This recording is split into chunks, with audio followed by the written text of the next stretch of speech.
Our Bible text is Acts 1 verse 8. But you shall receive power when the Holy Spirit has come upon you, and you shall be witnesses to me in Jerusalem, and in all Judea and Samaria, and to the end of the earth. So yeah, we have Jesus speaking to his apostles. It's just before the ascension. And if you look at the beginning of Acts, it connects with what Luke has written before. Remember, Luke wrote two writings in the New Testament, the Gospel of Luke, also the book of Acts. And of course, we can see at the beginning of both that he dedicates it or writes it for Theophilus. Theophilus was most probably the sponsor or patron of his work. And what Luke is doing here is his gospel is joining here now to the account of the church, Acts. So he's just joining it here in the middle. And the middle thing here is the ascension. Because the gospel takes us up to the ascension of Jesus. And the beginning of Acts begins basically at the ascension of Jesus and then looks forward to the rest. So there are a few things that Luke wants to do here because, of course, he says at the beginning of Acts, the former account I made, O Theophilus, of all that Jesus began both to do and teach. So until the day he was taken up. So it's about the life of Jesus. But now Luke introduces, there's this new volume, but it's in continuity with the previous one. They're not divorced. You must see them together. Understand also that Luke, he's the one that's contributed the most volume in terms of writing to the New Testament, in terms of his gospel and the book of Acts. So there are several important things at the beginning of Acts. First is the ascension of Jesus. That's a pivotal thing that connects the gospel, but also the beginning of Acts. It's also the role of the Holy Spirit. We'll look at that in further detail. And also that the apostles and disciples are empowered to preach the gospel to all nations. And another thing is the continuity between Jesus and the apostles and the church. Right? There's no disruption. There's continuity. What Jesus has done, his death, resurrection, also ascension, his mission continues with the apostles. And lastly, it's also that Jerusalem is the place from where salvation goes forth. So salvation starts at Jerusalem. Because Jesus tells his apostles, stay in Jerusalem. Yeah, you will receive power from on high, etc. But we will look at that in further detail.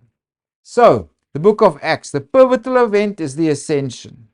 Because here we find the prologue and summary in Acts 1 verses 1 to 14.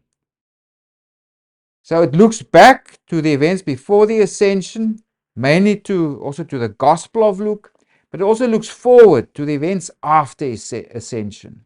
So it's a summary of what has happened before, but it also gives a little foretaste of what we must expect now in the second writing of the book of Acts.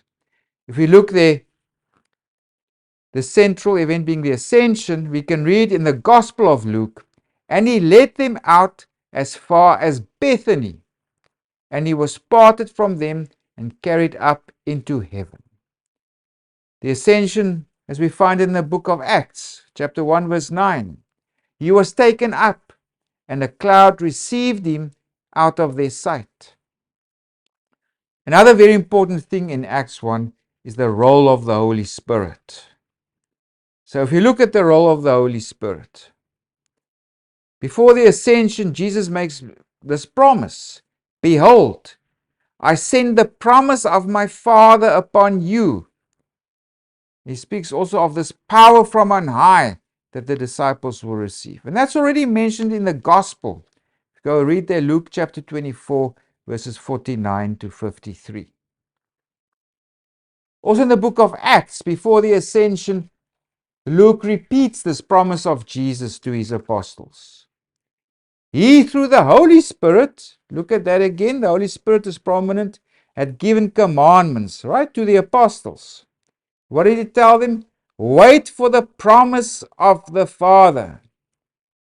Also, you shall be baptized with the Holy Spirit. You shall receive power when the Holy Spirit has come upon you. And of course, it finds its fulfillment after the ascension when at Pentecost, and that we can read about Acts 2.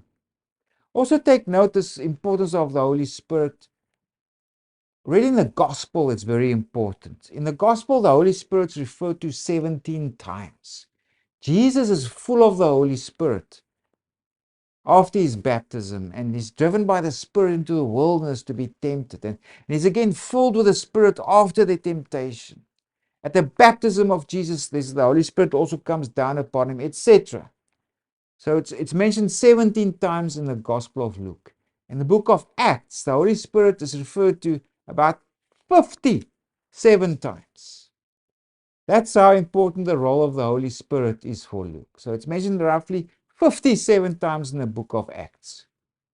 So there's this promise of the Spirit and its fulfillment when the disciples and the apostles received it on the day of Pentecost. Another important thing in Acts 1 is that empowered by the Holy Spirit, the apostles or the disciples will be witnesses for Jesus. So very important is the role of the apostles.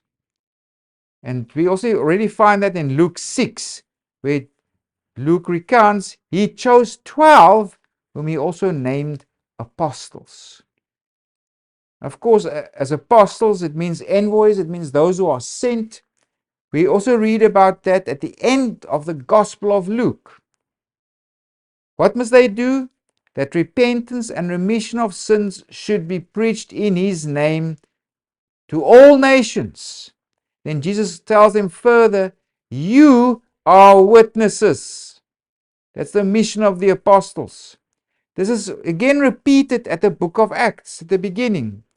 He, that's Jesus, had given commandments to the apostles whom he had chosen. You shall receive power. Why did they receive power? Why will they also receive the Holy Spirit? You shall be witnesses to me in Jerusalem and in all Judea and Samaria and to the end of the earth. And we find that fulfillment in the rest of the book of Acts. The mission in Jerusalem is the focus of the first 6 chapters basically, up to chapter 6 verse 7. Then their mission to Judea and Samaria from chapters 6 to 9. And then to the end of the earth. That's from chapter 9 verses 32 to the end. That is where the mission goes from Jerusalem, spreads outwards to Samaria, Judea, then to what's today modern day Turkey or Asia, then eventually there Greece, ancient Macedonia also, that's modern, or in Europe, and eventually it would also reach there all the way west to Rome. So, and that's the sequential development of Luke's narrative in Acts, the mission of the Gospels as it spread westwards. But also take note, I want to bring your attention to something also, is that Luke doesn't write about it, but the church also spread east. Like it says that the Apostle Thomas reached India. But there was especially something called the Assyrian Church of the East. If you look on screen, the map that they covered, they slowly but surely traveled eastwards, past Saudi Arabia, past what's today Iraq, Iran, and places like Kazakhstan and Uzbekistan and Tajikistan. Eventually, these Christians and their missionaries reached as far as China, far eastern China, and also other places. And go look up this Xi'an Stele that's in China. That was erected to commemorate the arrival of Christianity in China in 635. That's just for interest's sake. That Christianity just didn't spread west to Europe, it also spread east across Asia, as far as China, by missionaries of the church. So, this is now the beginning of the gospel.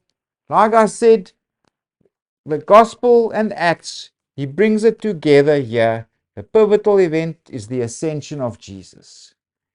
And before Luke continues, he summarizes a bit of what he's done in the gospel, and he lays the foundation for how it's going to unfold in the future. Jesus promises the Holy Spirit, and empowered by the Holy Spirit, they can do their mission as the apostles of Jesus to proclaim the gospel, and it will spread to Jerusalem, Judea and Samaria, and then beyond that to the ends of the earth.